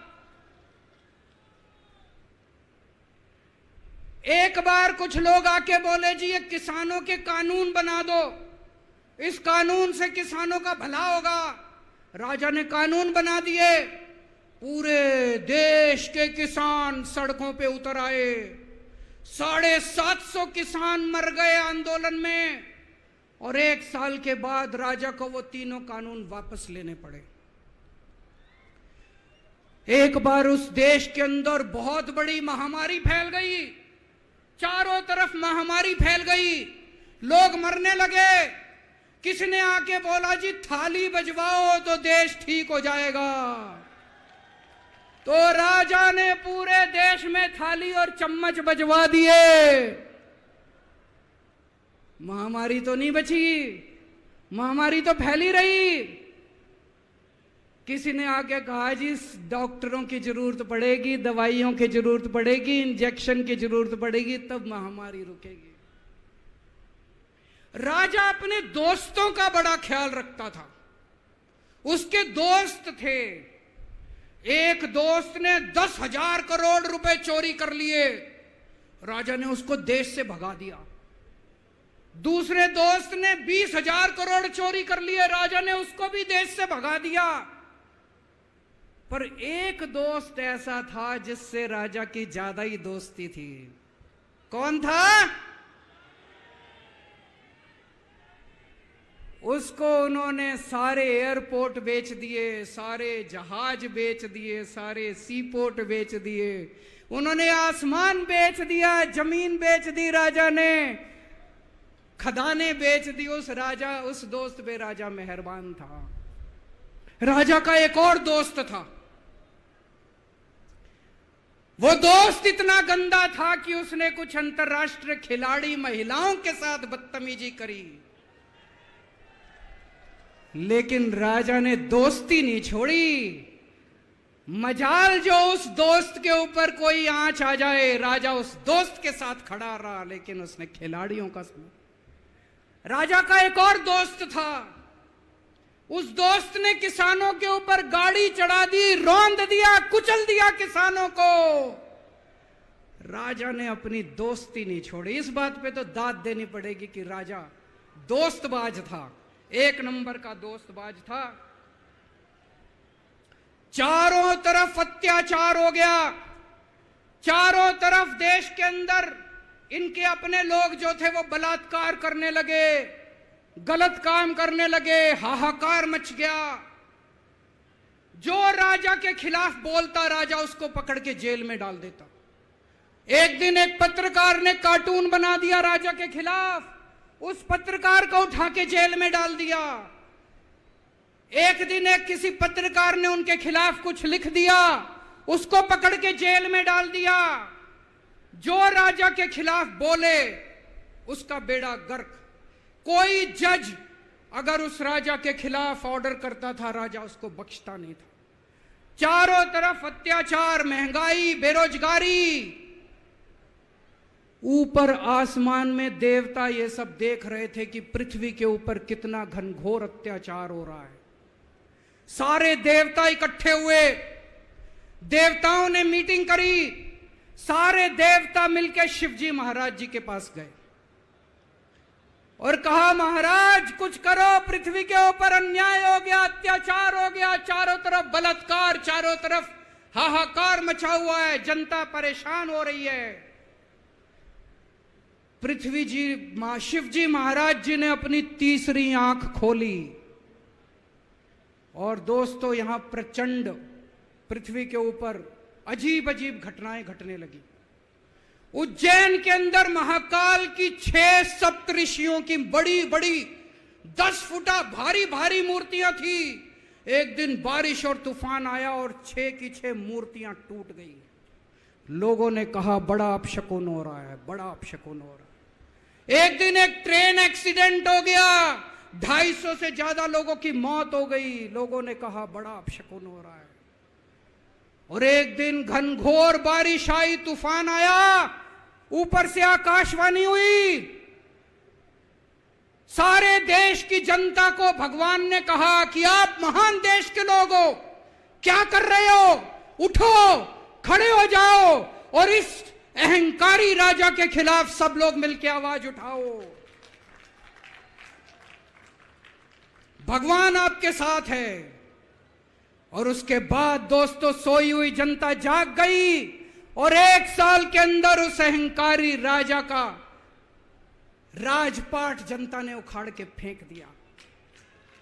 और उसके बाद वो महान देश दिन दूनी रात चौगनी प्रगति करने लगा। ये कहानी बड़ी पवित्र कहानी है। इस कहानी को सुनने से और सुनाने से परिवार का, समाज का और देश का बहुत भला होता है। इसे ज्यादा से ज्यादा शेयर कीजिए, ज्यादा से ज्यादा लोगों तक पहुंचाइए ताकि ज्यादा से ज्यादा लोग इसे सुन सकें, इसे समझ सकें। अंत में आपसे एक ही विनती है, अगली बार वोट डालने जाओ तो ऐसे आदमी को वोट डालना, ऐसे आदमी को प्रधानमंत्री बनाना जो कम से कम इतनी तो समझ रखता हो कि 2000 का नोट कैंसिल करना है कि चालू करना है। कपिल सिब्बल साहब एक बहुत अच्छी लड़ाई लड़ रहे हैं इनकी एक वेबसाइट है इंसाफ के सिपाही। आप लोग सब लोग ज्यादा से ज्यादा इस वेबसाइट पे जाके इसको लॉगिन करें, रजिस्टर करें और हम सब लोगों को मिलके अपने महान देश भारत देश के लिए काम करना है। भारत माता की। सभी साथी राष्ट्रगान के लिए अपनी अपनी जगह खड़े हो जाएंगे। सभी साथी जो जहां पे भी हैं चल रहे हैं तो वो अपनी जगह रुक जाएं। राष्ट्रगान के लिए सभी साथी अपनी अपनी जगह पे खड़े हो जाएं। राष्ट्रगान। अधिनायक जय हे भारत भाग्य विधाता, पंजाब सिंध गुजरात मराठा द्राविड़ उत्कल बंग, विंध्य हिमाचल यमुना गंगा उज्ज्वल जलधि तरंग, तव शुभ नामे जागे, तव शुभ आशीष मांगे, गाहे तव जय गाथा, जनगण मंगलदायक जय हे भारत भाग्य विधाता, जय हे जय हे जय हे जय जय जय